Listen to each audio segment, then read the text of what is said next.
All right, guys. Hey, welcome back to the Leveled Up Health Center powered by Training Lab podcast. Again, I've got Catania on with us. Catania, good to have you back with us.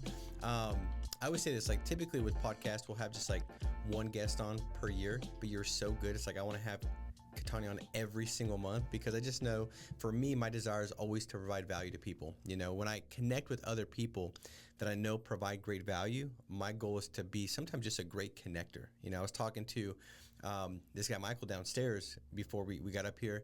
And I said, you know, when we did the partnership, for me, I knew that I wasn't the expert in that. And there's some things that I am the expert in and then others that I'm not.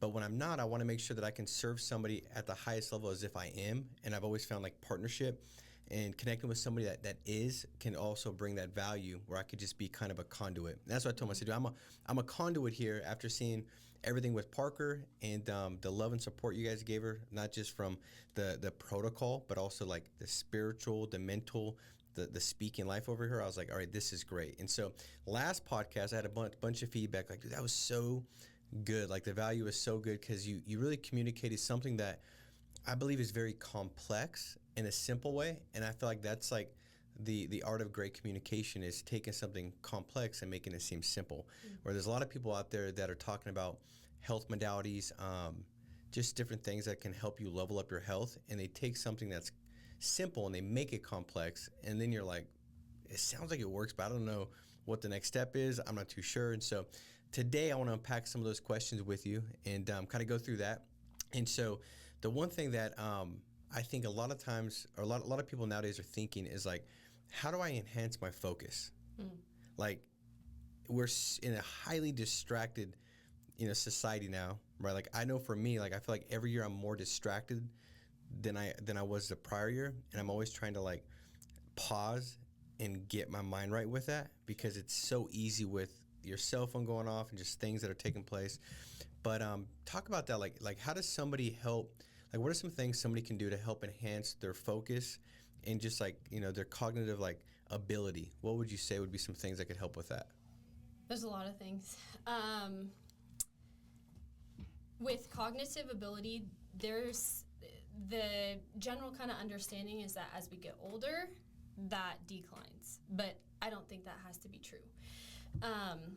We use a lot of different therapies that directly affect our cognitivity. So the chamber affects it, the red light affects it, and then what's been really cool that we've used too is the methylene blue really affects it as well.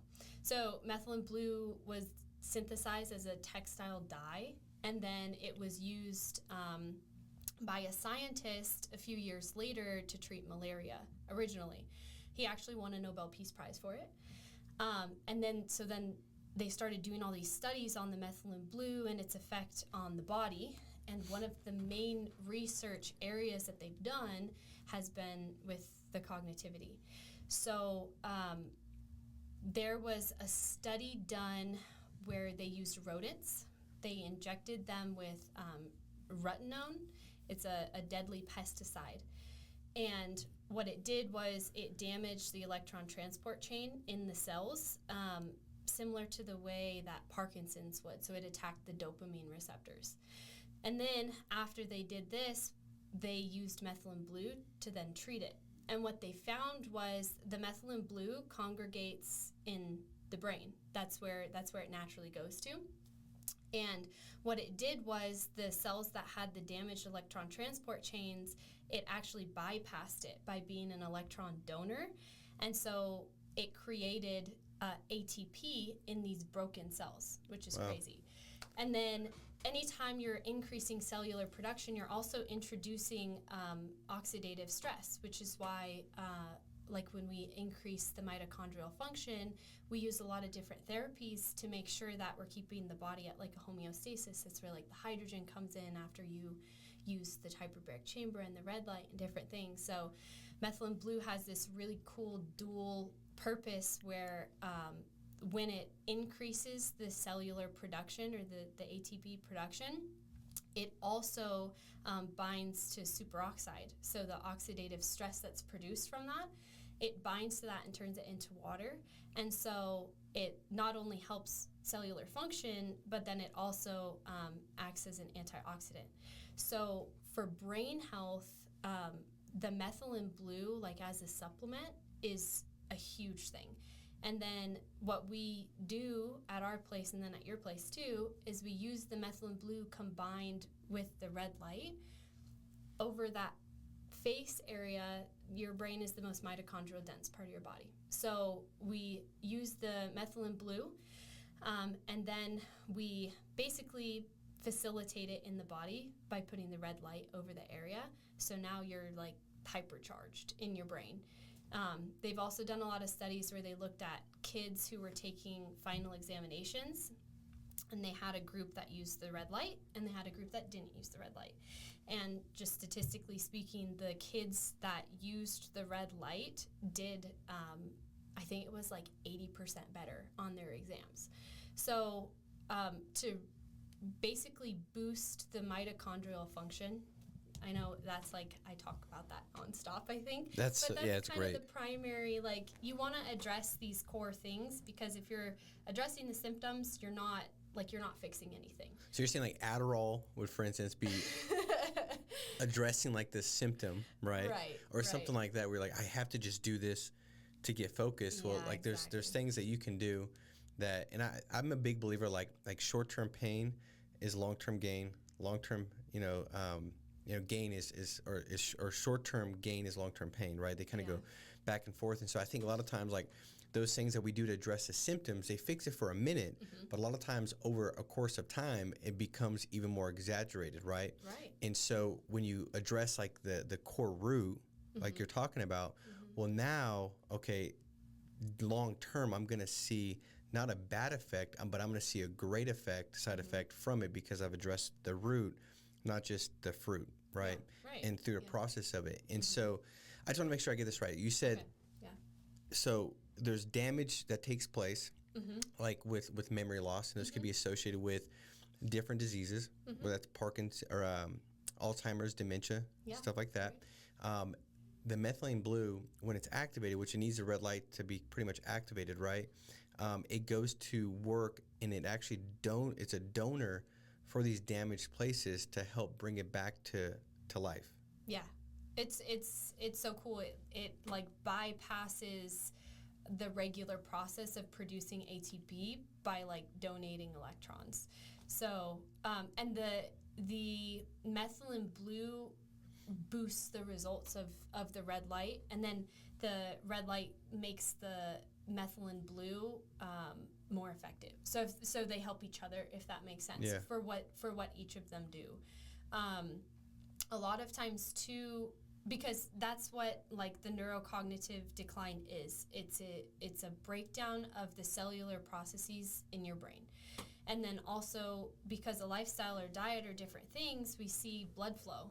Blood flow is lacking in these areas. And so stuff like the hyperbarics that pushes blood flow into the brain and actually gets oxygen to the brain through the cerebral fluid, that's gonna bring those essential nutrients back to the brain. So the hyperbaric chamber, the methylene blue, the red light, it's all really cool stuff that could really help with the neurocognitive. Yeah, for sure. I'll tell you this much: when I talk to everybody that's coming through the center, I was talking to Angelica about this. It's like every single person seems to have a testimony, right? Like there's something, whether it's more focus, like their cognitive ability's higher, they're sleeping better, like they're just like, I've never felt this good. In fact, I was talking to my good buddy Gabe, and he's like, Isabel's never felt this good. Like, she feels phenomenal. And a lot of times they're feeling great while they're going through something that's supposed to make you feel way worse than you've ever felt, right? Yeah. And I remember, watching Parker go through everything. It's like she had this crazy, weird glow that made no sense. Like, she looked healthier than she had ever been when she was going through chemotherapy, putting this crazy toxicity into her. But she was really, really sick the day she did it, and a couple days afterwards, like, you could tell, like, she was very sick and she wasn't there. But she rebounded so quick, and she had this great glow about her as she was going through those modalities. And so there's like no question about the results that we're seeing. Right. It all makes sense when you say it. So to Right. me, I was like, I don't care how it all works. Like, Yeah. it works. You know what I mean? Like, Yeah. like it's good. But then to hear the science behind it, Yeah. like that's just so comforting to say, like, okay, that is why it works. Right. Well, and with Parker too, like her body was battling something. So she was doing all these things, and you were doing these therapies to help support her body through that. Imagine someone who's not sick, what it does, like how it affects them, right? Yeah. If they're not like actively combating something that's like devastating to the body, like how much more can the body put this energy or these resources towards just operating at an optimal level? Yeah. So, yeah. And Parker was awesome to have in the center. I looked forward to when you guys came down. Well, we look forward to seeing you every time too, Yeah. and I look forward to having you now up each month Thank here. You know, it's one of those things where it's like, if you just want to be smarter, maybe somebody's a mess with you, like, you know, you just feel like you're not that smart. These are some hacks, right, to help level up your thought process and to increase your ability to go out there and be more focused, more intentional, and more mindful. So that one question that I've had multiple people ask, because I think it's one of those things that it's kind of talked about nowadays, like sleep, right? Like how impactful is sleep on your performance, and then how can somebody actually enhance their ability to get into sleep? Because I know some people might sleep for 10 hours and they don't get the same kind of sleep, right, as somebody that gets 4 hours or 6 hours. Like, it's this big debate that's always there. Like a lot of times, a lot of things, right? Like even intermittent fasting, there's this debate on both sides of it. Yeah. But can you kind of talk about like the sleeping, you know, what's one thing that sleep impacts performance, and how can somebody improve it? Okay, sure. So, yeah, I mean, sleep is a repair process. I think if our bodies didn't need it, we wouldn't do it, right? So with something like performance, when you're talking about, like for the regular person, like cognitive ability, like I think everyone can relate to being that person who had like 3 hours of sleep and then you feel like physically sick, like absolute garbage, Yeah. right? And then like for an athlete that's breaking down their muscles and their body for a purpose, right? Because you need a certain amount of breakdown to then build more. Without that repair process, you're digging yourself a hole, right? And sleep is an essential part of that repair process. For getting better sleep, I think everybody right now has an opinion on this, and there's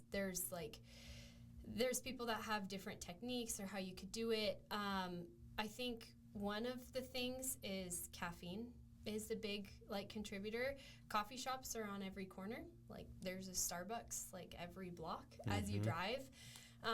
Caffeine has a very long half-life. So a lot of times when we have a cup of coffee in the morning, by the time like we are laying down to go to sleep and then we wake up in the morning, that coffee is still not out of our system. So then we drink another cup of coffee and that builds on it, and then another, and that builds and builds and builds. And now we're like, oh, well, why aren't we sleeping, or why is our sleep not very restful? So that's one of the things. And then I've treated several cases of insomnia in the chamber. The chamber works on your sympathetic nervous system. So your fight or flight response, it's going to kind of relax your system so that you are taken out of that response and you're able to relax and get into this deep sleep that your body needs. I love it. That's so good. And as you said that, I was like, that's probably my issue. But I sleep pretty good. But I've stacked coffee on top of itself for about like, I guess, you know, probably 45,000 days. Yeah, So right. you know, because I've been drinking a cup of coffee every day forever. In fact, I got my coffee right here, supporting local businesses, 6 Beans, right? And they're open on Tuesdays, by the way. If I could just say too, the Bible also says, "In peace I lie down and sleep," and I think like mind, body, spirit, like that's all connected too. And so like peace is a big thing too. I think if you're having trouble sleeping, there like a lot of times like there's maybe an anxiety thing too going on, and I think in those circumstances we have to turn back to the Lord too, and be able to let go of it. So I agree. I had to say something about that. Well, now that you said something about it, I'm going to add something to it. So we do have the Leveled Up community, and that we built out, and we have some different courses on there, like the 8 Steps to Fighting Faith. We also have Parker's Journey on there as well, and the podcast is on there also. But the 8 Steps to Fighting Faith, to me, as I was going through everything with Parker, I really feel like God was working through me to be an encouragement to others that would also encourage me, because I was in a state where, I mean, as you can imagine, if your 11-year-old daughter gets stage 4 cancer, that's one of those things where it's like a nightmare. And I remember first getting the news, like being like, I don't even know how to move, like what to say, like I just was like frozen, right? And but the next day I got encouraged by somebody to do the Faith Friday that I've done for a long time when I didn't feel like it. I was like, how am I going to go do a Faith Friday and unpack a scripture when I feel like I don't have any faith in this moment, right? Because it was just 24 hours of just like this storm that didn't seem like it was ever going to cease. So as I went through that, I just feel like God continued to highlight different things to put into my daily routine and ways to fight in faith the giant that was before me. Mm-hmm. And so we put that out there, and it's free for anybody that's a part of the health center community. They have access to it, and they can go through those different courses where I have 8 videos where I kind of unpack what it looks like. We even have, one of them is like you fight in faith with worship. And so we have the worship playlist that we use for Parker that's tied to it. So you can click it, takes it to the YouTube video. And when we were in the hospital at our house with the Sonos system, like it played 24/7. I'm talking like every day for, 6 months straight as she went through that. It was these songs that I feel like God highlighted that built our faith up, right? One of them is like reading the Bible every single day. One of them is praying every single day. So go through that, because I agree. Like I found such a peace that didn't make any sense, right? And the word says a peace that surpasses all understanding that will guard your heart and mind in Christ Jesus. But it was a peace that didn't make sense. I went to sleep like a baby, woke up. It wasn't like I wasn't like concerned, but I really wasn't concerned. I knew that no matter what took place, God was going to turn it for good, and that He was working it together. And so that's just a plug, and it's free for everybody. You can go on, access it. So if you're going through just anything, life sometimes just, does what life does, right? And so even if it's not a health condition, it could be marital, financial, whatever thing that would be a struggle or a Goliath, you can go to that, and it's going to help bring you peace while you fight for the victory that's already before you, so. All right, another question I've got for you is, how do you get your mind to a place where it helps force your body to do the thing it needs to do? And this is kind of what I mean by that. So I know for a lot of people, myself included, I think by nature, especially nowadays, information is so easy to attain. Like you can chat GPT stuff, you get AI, it's so easy to like gather information. I think that more people now than ever before, they know more, but they do less, right? And I think a lot of times the gap between the leveled up life, right? And that could be with your family, your fitness, your faith, your finances, your business, whatever that looks like. The gap is not you're doing too much and thinking too little. I think the gap is you're thinking too much and doing too little. Mm-hmm. So how does somebody kind of like, bridge that gap? Maybe somebody wants to help, for instance, get their health better, and they've heard some stuff, but they're not yet doing it. How have you found some hacks or ways to just kind of like help yourself do the thing you need to do, even when you don't feel like doing it? We live, I think, in an instant gratification society. I don't think that's a secret to anybody. Everything is a click away. Everything is, it's a pill away. It's crazy. We live, I heard a pastor once say, we live in the lap of luxury. Like everything is always at our fingertips. And I think what that does is we have all this information, but we didn't do anything to get there. Like we didn't do anything to appreciate it or to really have a need to retain it. And so, we take in all this information and then we don't act on it because we really didn't act on it to get the information, if that makes sense. That's good. So with something like changing life or building habits, stuff like that, I think like one of the things I focus on is consistency. If you focus too much on the immediate result, I think you're going to lose faith in the process. And then again, like you're not working for anything. You're not putting in the blood, sweat, and the tears that it takes, right, to get to a certain place. So I think of instead of focusing on the immediate results that you want, focus on being consistent, like showing up, putting that effort in, because that consistency, that's what's going to give you those results, and it'll come before you know it. You know what I mean? Like you won't even realize it's there, and you're like, oh, like I got to my goal. Like what's next?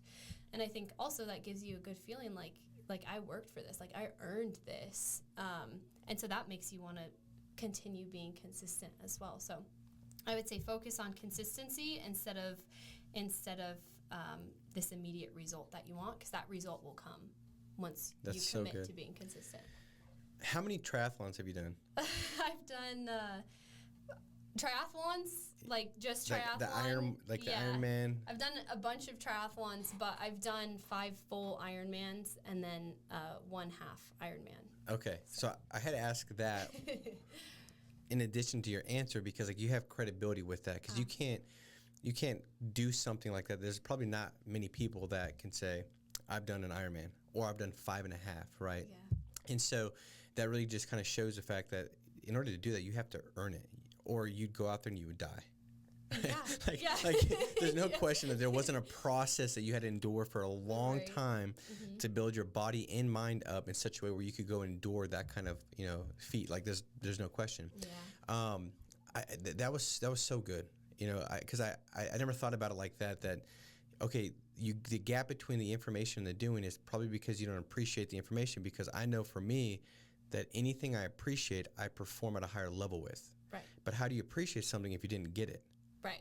And so that was really, really, really good. Yeah. I mean, I was sitting there thinking like that. To me, that was like an aha moment as far as how you articulated that. And if you look at studies, like there's no question that studies will show that kids that are given something or kids that have to earn something, happiness is directly tied to both of those things. Mm-hmm. Like happiness comes with that. So if you're like, I want to give my kids something, your kids will be less happy. Mm-hmm. Like studies show that. Mm-hmm. Like they have to build a deserve more factor where they, through a process of doing the thing that they need to do to earn it, right? And I love that. And I always think that, like, for me, I remember hearing this and I was like, this resonates well because I'm very competitive. Yeah. And so when you're really competitive, sometimes it's easy to be really intense. Mm-hmm. But being really intense for a short period of time will always lose to consistency over a longer period of time. Right. So consistency will always beat intensity. Mm-hmm. So if you go to the gym and you see that guy that's like going nuts, he's like throwing up, and he's like, that guy's crazy, right? And you're just doing your little workout. Well, if that dude does that once a month and you just go do your little workout every day, you're going to be more shredded than that guy. Right. And he's killing himself every time, right? Yeah. And so I love that, like just the fact that you got to focus on the process, not the result. And then it's comforting because now once evidence does show up, you've already built a habit of being consistent, so you're going to keep moving forward. Yeah. Opposed to the instant gratification that you didn't earn the right to get it. Well, now, it's like the habit's not there, so once it's gone, you don't appreciate it when it was there, and you just fall off track. And so I love that. I think that's such a powerful thing. And so for anybody on here that's like, you've been thinking about something, right? You're like, I know I need to do this, but you've not yet done it. Like my suggestion is to just do it, right? Like don't wait for the feeling to show up. Like act your way into feeling.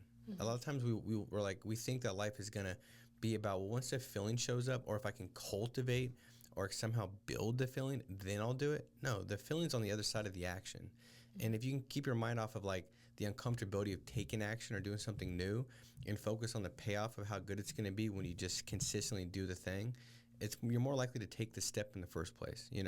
And so, well, as we wrap up, any last minute tips or anything that you've got that you're like, if somebody bumped into you at not Starbucks, at Six Beans, they bumped into you at Six Beans, you're getting your coffee, right? And they say, hey, what's one thing? Like, give me something that's gonna help me out, a tip, some feedback. What would that be?